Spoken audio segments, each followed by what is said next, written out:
Folks, we will get started in just a minute here. We're going to give everybody a chance to hop on.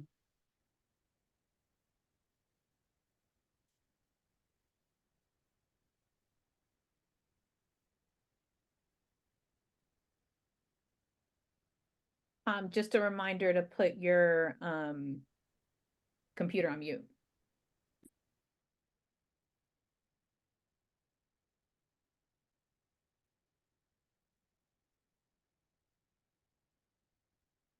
Perfect. I think it looks like things are slowing down a little bit, so we might as well jump in and folks can join as they join if necessary. But thank you all for joining us today. Really glad you could make it.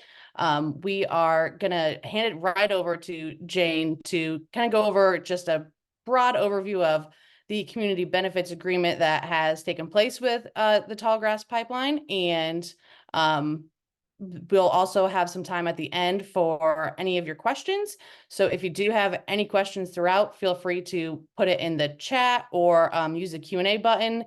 If you are on the phone, you can also go ahead and text any questions to 712-830-3748. And hopefully that is all the big details. So go ahead, take it away, Jane. Thanks, Emma, and thanks everybody for joining us today. My name is Jane Kleb. I am the head of the BOLD Alliance. BOLD is a network of groups all across the country that are working to protect the land and water from major infrastructure projects. Most people know BOLD through our work on the Keystone XL pipeline, protecting people's property rights and working with tribes to protect their sovereign rights from that major tar sands pipeline. We've helped communities all across the nation either stop pipeline infrastructure projects or help build clean energy. We really stay rooted in making sure that our rural communities are protected from major infrastructure projects. And so it might be a surprise for some folks on why we would have entered into a community benefit and dividend agreement with a pipeline company. And so today we are going to walk you through why we did that agreement with Tallgrass Pipeline, which is converting from a gas to a carbon pipeline, and then go through some of the specific details that are in the legally binding community benefit agreement. And then, of course, leave plenty of time for questions and answers. We will hold an in-person meeting on May 18th in Beatrice. Tallgrass staff will be on the ground with us to answer questions with landowners or community residents, not just in Beatrice, but anybody from around the different counties that are impacted are more than invited to join us, where we'll share a meal and go through a lot of the similar information, but I'm sure we'll have a lot more detailed questions there as well. So first, why did BOLD approach Tallgrass to create a community benefit and dividend agreement? It's important to know that, Tallgrass is very different than the Summit pipeline, and we'll talk a little bit about why that's the case. So in the state of Nebraska, unlike Iowa, South Dakota, North Dakota, Illinois, and Minnesota, which are also being impacted by the Summit pipeline, for example, in Nebraska, we don't have a state regulatory agency that has jurisdiction over carbon pipelines. So like you've seen in Iowa and other states where there's a lot of activity and legal process around the hearing for a state permit, we don't have that in Nebraska. So that's one issue that we're battling in Nebraska, that the other states fortunately have a legal process and a regulatory process. We don't. When we fought for a bill, it was called LB 1161. That was called the Major Oil Pipeline Siting Act. That gave regulatory jurisdiction to the Public Service Commission in our state over oil pipelines. When we helped push for that law, we didn't dream that we would be dealing with carbon pipelines. They weren't even a thing that was being discussed about in the Midwest. And so the Public Service Commission is saying that because the law only applies to oil pipelines, they can't apply that same process to carbon pipelines. So that's issue number one. The other issue is around eminent domain in our state. There is no kind of eminent domain process around carbon pipelines, and most legal experts believe because Tallgrass is an existing pipeline that is creating what's called feeder lines, and I'll talk more about that in a second, that any challenged eminent domain would be based on that original main pipeline system, which they already have the easements for. So unlike Summit, Tallgrass has easements for the pipeline because the pipeline already exists along the route, mostly from Beatrice, that goes all the way to the corner of our state. There will be a new line that is being built from Beatrice to Columbus to hook the main pipeline infrastructure that's already in the ground, to take carbon from the ADM plant and put it on that new feeder line. There'll also be new smaller pipelines that are built from the main pipeline infrastructure to connect other ethanol plants around the state of Nebraska. So we had no legal lever to stop the conversion of a gas to a carbon pipeline because that happens at a federal level. And then we had no state regulatory process for these other smaller feeder lines. And so we approached Tallgrass 5 months ago with the concept of entering into what's called a community benefit agreement. Mostly community benefit agreements in the past have been used in urban communities around when they're building big arenas or they're building big downtown infrastructure where homes are being taken by eminent domain and the community is being displaced. And so oftentimes big corporations will come to the community and the community will come to big corporations and they'll develop an agreement that is not perfect for anybody, but at least satisfies and leaves some concrete legal benefits behind for those that are being impacted. So we decided to take that same concept and approach the pipeline company with things, quite frankly, that we've been fighting for the past 15 years in our state legislature, and folks haven't had the political will in order to put these things in place. Some of those things are around survey notice. So when these new pipeline infrastructure is being built, the new feeder lines, Tallgrass is required to now give landowners 48-hour notice that they will be coming onto the property to survey. In our state, if a landowner doesn't want a survey to happen, you can say no, and that still exists. So this doesn't take that ability to say no away. Unlike Iowa and some other states, unfortunately, have bad laws on the books that landowners are forced to take a survey onto their land. So landowners will get 48 hours. If a landowner in the end decides not to sign a new easement with Tallgrass, they will get a $500 payment for the inconvenience of having that survey done on their land. If a landowner decides after that survey that they are going to enter into an easement agreement with Tallgrass, the $500 will actually be incorporated into their larger easement payment. We also put in place a process for eminent domain because we don't have anything like the Public Service Commission where landowners can get due process. We wanted to make sure that if it came to eminent domain, which hopefully we don't want it to, and we want eminent domain, by the way, to be eliminated for private game projects in our state, but unfortunately we're not there yet. And so we're dealing with this particular project. So Tallgrass has agreed that they will, in writing, establish the start of a 90-day good faith negotiation process. So right now, unfortunately, not with Tallgrass's land agents, but we've experienced land agents with Summit and with TransCanada's Keystone XL, where they would go to the door and tell a landowner, if you don't sign today, or if you don't sign next week, we're taking your land by eminent domain and you'll get nothing, which one is a lie. You always get paid if your land is taken by eminent domain. But two, it was just a very threatening way to do business. So Tallgrass won't do that. And if they do, landowners can notify Bold and we will then work with Tallgrass to rectify that situation because they'll be in breach of contract of this community benefit agreement. So a 90-day period is established in writing with landowners. And then they are then told after that 90 days that this is the final agreement. So landowners know the 90 days and they know the final agreement. And so that's a very clear process versus a very muddy, threatening process that other land agents and other pipelines have used. Landowners will also get the choice for the new pipeline infrastructure if they take the easement payment in one lump sum, which sometimes, could obviously be hurtful for a landowner for tax reasons, or if they want to take that easement payment in yearly payments to help spread the tax burden across the board. The other thing that we got in is if these new easements that are being entered into with landowners are not then built. So if a pipeline never gets built, after 7 years, that easement automatically returns to the landowner and you don't have to pay Tallgrass back for any of that easement payment. That's your money and the easement gets directly reverted back to you. We also got into the contract, which is not the case for other landowners in our state, or quite frankly, in other states, that once this particular carbon pipeline gets decommissioned, so maybe that's 20 years down the road, the easements will automatically refer back to the landowner. This is a critical win. This is something that we've been fighting for. It's very unfair for landowners to get paid one time for an easement and then for that pipeline company to be able to sell that easement over and over and over again because they own what's called a perpetual easement when it comes to pipelines.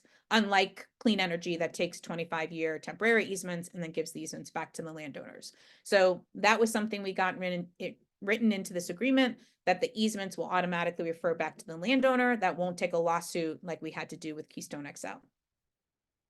We also got royalty payments for landowners. So whether you're on the new pipeline route for the feeder lines from Beatrice to Columbus, or the lines connecting ethanol plants to the main pipeline, or you're an existing easement holder on the existing natural gas pipeline that's being converted to carbon, all of the landowners will be able to participate in the royalty dividend system. So what that means is for every metric ton that Tallgrass injects into the storage place in Wyoming, landowners will get a 10 cents royalty. This pipeline has a maximum capacity of 10 million metric tons of carbon. So if they went to their max capacity and that all gets injected into Wyoming, landowners roughly will be dividing $1 million every year among themselves. And it gets divided among landowners by the linear amount of pipeline that's on your property. So that is obviously a significant win. That's $10 million over 10 years that will go directly into the pockets of landowners instead of just the one-time easement that maybe your grandfather or great-grandfather or grandmother got, 60 years ago or 30 years ago when they signed the initial easement with Tallgrass. We also got that same 10 cents royalty for a community foundation, which will be named very soon, but a respected community foundation in the state of Nebraska will get an initial $500,000 from this community benefit agreement, and then an additional 10 cents per metric ton every year. So basically $1 million every year once it's at its max capacity, to distribute to nonprofits in the communities that this pipeline crosses. So any nonprofit, so if you know of any nonprofits in the counties that the pipeline is crossing, they will be eligible to apply for a grant of the $500,000 initially, and then up to $1 million every year to do what the community needs. So for some communities, that might be their community theater. It might be helping open up a pre-K school for our kids. It might be helping start a new daycare center. So something that the community will benefit from, that the community needs and wants. There will be resources that the community gets to decide and apply for, that Tallgrass, will not have kind of veto power on, and Tallgrass doesn't require these nonprofits to be energy related, for example. It can be anything that the community needs. So that was something significant and concrete. We also got decommissioning rules in place in this community benefit agreement.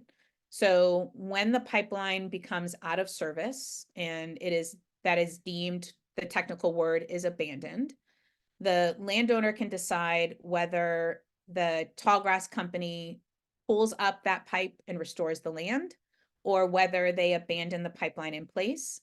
For the new folks that are signing new easements with Tallgrass on the feeder lines, they'll make that decision up front when they're negotiating your contract. And if a landowner decides, I'm going to decide that I want that pipeline infrastructure kept in place, they'll get an additional $15,000 payment. or you can leave it open and you can then have the pipeline pulled up and decommissioned and the land restored. So that'll be a landowner choice, a landowner decision. We hope that a lot of these things about landowner rights and community investment actually become a standard rule of practice for communities that do, unfortunately, get a pipeline that maybe that's not something that they wanted, and that they, are being forced with the current infrastructure laws that are in place. We think that these things are items that, quite frankly, the state of Nebraska should be putting into law. We think it's absolutely unfair that wind and solar have decommissioning rules and laws in place in our state, that when they're done with their life of service, they have to take their equipment down, restore the land, easements get returned to landowners, that should happen for pipelines as well. And Tallgrass has shown a lot of good leadership in that taking place for landowners in our state via this community benefit agreement, because it's not the current law in Nebraska. One of the other biggest concerns that we heard from first responders in Mississippi when the carbon pipeline there exploded and really impacted people's health, sending lots of folks to the emergency room, and there are definitely folks who still have ongoing health risks. But the firefighters didn't know that they had a carbon pipeline in their community. They didn't have the proper equipment to answer that emergency call. And so what we put in this community benefit agreement is several things so we can avoid that type of situation here in Nebraska. So one, we have an initial grant of $400,000 that will go to first responders along the route to make sure that they have the equipment needed to respond to a carbon pipeline leak. Mostly that's around breathing apparatuses. It might also be an electric vehicle, because regular engines won't work in a bad carbon leak, because your gas engines need oxygen to turn. So there's an initial $400,000, and then annually an additional $40,000 to replace equipment. New technologies may be developed to get new equipment, et cetera. There's an initial $200,000 to train first responders and to develop curriculum around carbon dioxide pipeline incidents. So first responders know how to do it, are trained to do it, and have that written curriculum as well. That won't happen just one time. What we've heard from first responders over and over again, not only in Nebraska, but nationwide, is that oftentimes with a new pipeline, they'll get training right up front. And then if you're not in that first class of first responders getting trained, there's no more training. And so this will be an annual training that's incorporated into the fire marshal's annual pipeline training around carbon pipelines. And that money is annual. In addition to the first responders, what we've heard from communities is sometimes if you're in a community when a pipeline's being built, for the first 5 or 10 years, the community is very aware because they went through the construction process. But after that, you forget, and new people who move in don't know that there's a pipeline there and the risks that come with a pipeline, or who to call if they see something wrong. So an annual letter will go not just to the landowners in the route of this pipeline, but people who live within those zip codes. So folks roughly within a 3-mile radius, you'll get an annual letter letting you know, hey, there's a carbon pipeline in your community. Here are the risks if something happens. Here's what to do if something happens. Here's who to call if you have questions. That will happen on an annual basis.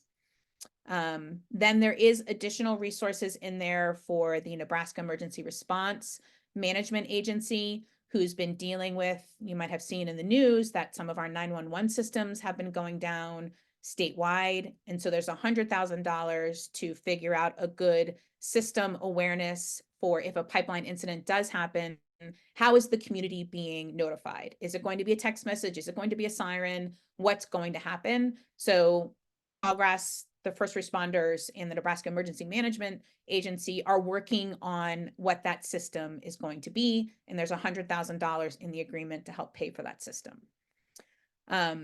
So that's a basic kind of overview of this community benefit agreement. We have all of this on our website. We wanted to make sure that landowners that live along, and community residents who live along these pipeline routes see the actual agreement. So the full agreement that has been signed by about 12 other ag and energy groups is on our website. We'll make sure that Mark or somebody puts the link into the chat so you have that, and we can also email it out.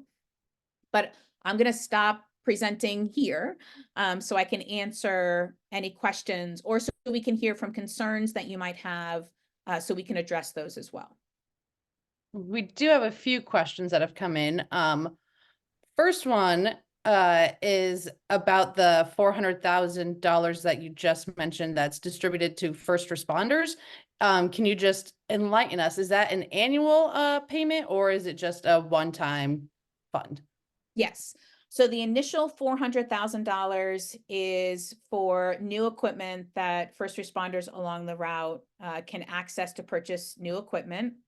There's an ongoing fund of $40,000 to pay for replacements or other equipment. Maybe there's new equipment that comes out that's better, for example.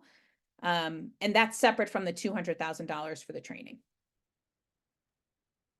Perfect. Can landowners still negotiate easement terms, or is this their easement terms that they're bound to? Yes, landowners can absolutely still negotiate individual easement terms, and we strongly encourage landowners to do that. You can still negotiate price of the easement that you're getting with Tallgrass on the new lines. Obviously, for landowners that are in the existing pipeline infrastructure, you're not negotiating new easement terms because those easements have already been signed. But all landowners on the existing pipeline or the new feeder lines will get access to the royalty payments, but that has no bearing on your ability and legal access to negotiate the terms of your easements. And if you have questions about negotiating your easement terms, we strongly encourage you to have a lawyer with you when you're doing that. Brian Jordy is the lawyer that our group uses with landowners to negotiate easement terms, and he certainly can do that one-on-one with landowners as well. Wonderful. Can you explain if landowners in local counties have to sign on to this agreement, or kind of what BOLD's authority to enter into this agreement on behalf of landowners is? Yes.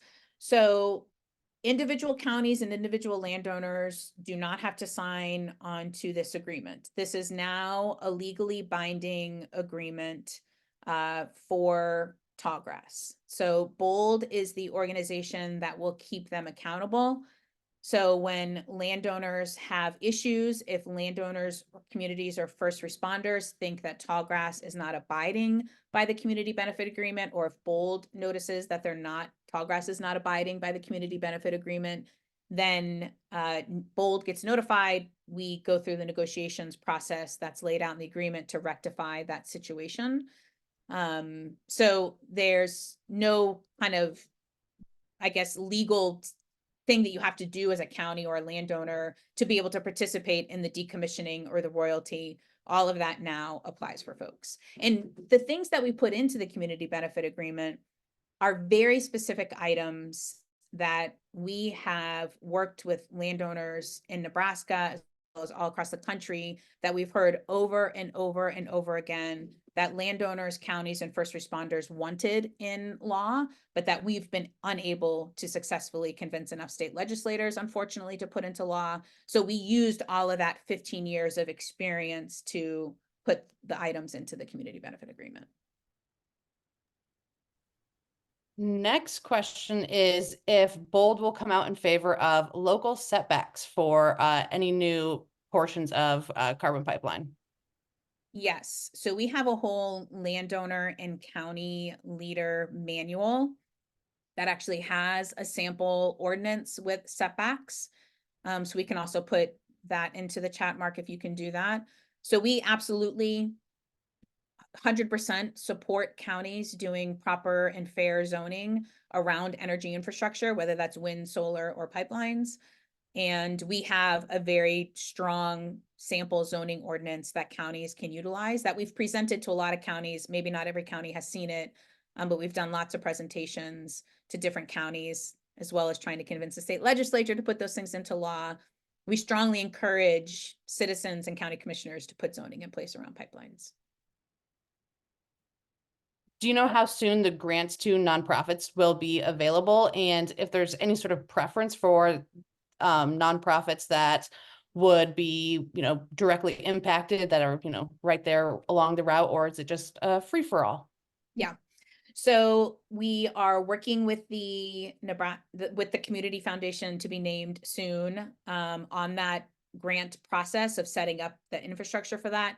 I'm guessing that that's not going to take more than 3 to 5 months. So roughly in that time frame, the application process will be open. You can be any nonprofit that lives in a county that the pipeline is crossing, and you will be eligible to access the funds. And that's an initial $500,000. And then if the pipeline runs at capacity, roughly $1 million then every year, that nonprofits along the pipeline route can apply for. You do not have to be an energy related nonprofit or work on pipeline safety. It can be anything. So whether you're in the arts, the environment, if you're doing ag education for kids, if you're, I know obviously in our rural communities, health access to mental health, healthcare, and childcare are big issues for us in our rural towns. So if a nonprofit, was going to partner with a nonprofit hospital, for example, that could be an idea. So we really wanted to leave it wide open, but you do have to be a nonprofit that is in the communities that the counties that the pipeline is crossing. So it's not, groups in Lincoln and Omaha, for example, cannot apply. Thank you, thank you. How can my local county hear about this agreement besides just word of mouth from the folks that are on this webinar? Yes, that is a good question. We are working with Tallgrass to essentially send this community benefit agreement with a letter from Bold and Tallgrass to all the county commissions, so they understand, and then with the option of us coming and doing a presentation to the county. So that is in process. All of the landowners that have existing easements on their property with Tallgrass will be getting a copy of the community benefit agreement and a letter explaining it. And then as landowners are negotiating new easements, this community benefit agreement is now being discussed with those landowners and the land agents. That training happened, I believe, last week with the land agents with Tallgrass. And so that should be being implemented very soon as well. Do you know if Tallgrass has been instructed to do any sort of safety testing of the existing pipeline prior to eventually converting it to carbon? So they will have to do different safety checks. And we don't yet have, so there's a couple things. We don't yet have the final rules from PHMSA around carbon pipelines. So in the agreement, even though Tallgrass would have had to abide by those regulations anyway, we added that into the community benefit agreement that Tallgrass will abide by all new regulations that PHMSA puts in place for carbon pipelines. We hope that PHMSA, which is the federal agency that deals with pipeline safety, is going to be announcing what those rules are soon. Typically, PHMSA rules are around safety valves, how far or close they have to be apart from each other, depending on the contents of the pipeline and pressure. They talk about the different types of construction practices that have to happen. They usually have first responder information in there as well. So Tallgrass will abide by all of those. We assume that PHMSA's regs are going to be out within the next 6 months. They've already taken too long, I believe. This new carbon pipeline won't go into operation for at least a year. And so those PHMSA rules will be in place, and then the pipeline gets put into operation with those rules, is the sequence of events of how we are assuming this is going to happen. Perfect. Does this agreement also cover the natural gas pipeline that is being added on, or is it just for carbon? That's a really good question. It's just for carbon. So if you're a landowner who is getting new pipeline infrastructure on their property to expand, I believe it's called the Rocky Mountain Express for the gas line, this community benefit agreement does not apply to that. It is our hope that this community benefit agreement is a concrete example that landowners, county commissioners, and communities can look at if their community is facing a pipeline. We know that every community is different and every pipeline is different. And so I don't want to speak for every single community in the nation. I just know what we've heard from landowners over the past 15 years.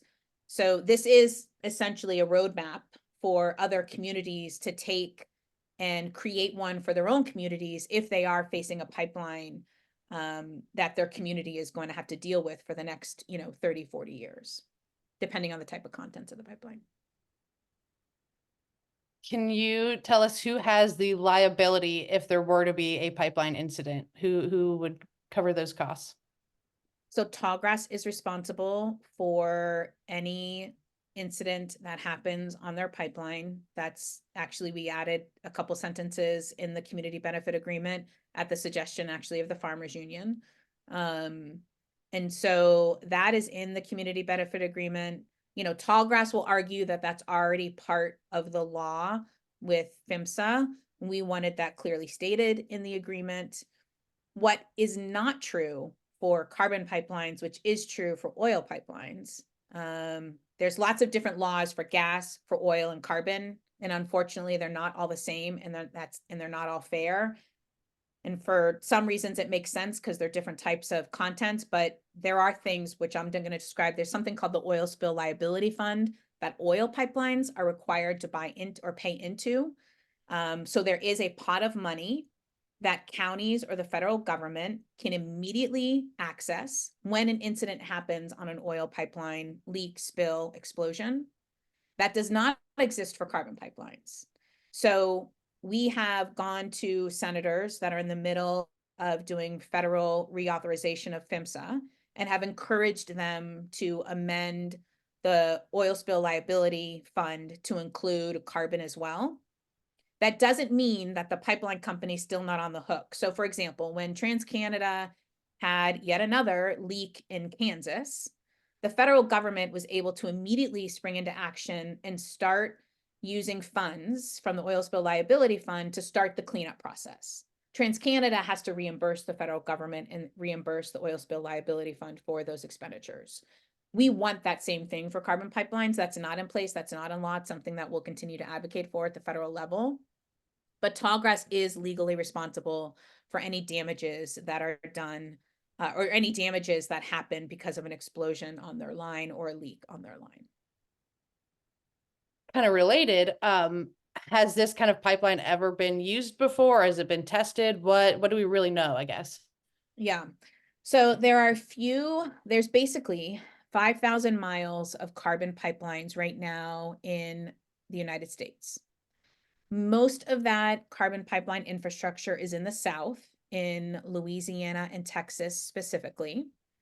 And it's not used for carbon sequestration. It's used for what the industry calls enhanced oil recovery, which means that they're capturing carbon from coal or other industry manufacturing plants. And they're liquefying that carbon and they're using it to inject into ground to get more oil out, basically fracking. These carbon pipelines that Tallgrass is proposing, as well as Summit, is taking carbon from ethanol plants and then storing it underground. So we don't have in America a long history of tracking the long-term implications of what it means to store carbon underground in formations of rock, like in Wyoming. So that's obviously something that all of us are going to be watching closely. The federal agency that's in charge of that is called the EPA.